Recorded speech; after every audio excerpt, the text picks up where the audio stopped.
Okay, another short little progress on update.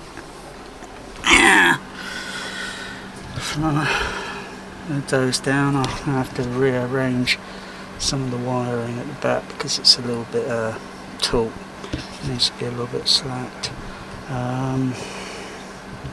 So that's not a problem.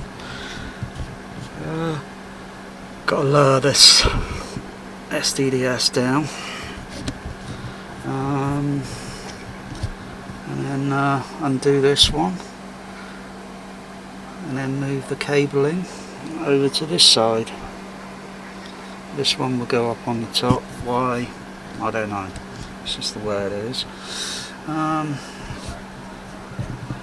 Once got that over there, I'll try to determine where to place these. I've got to figure out where to put these now.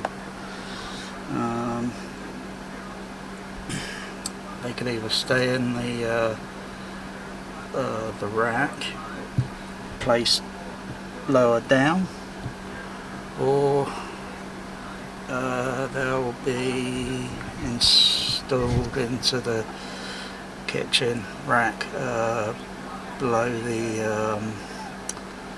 EPQ amplifiers. That should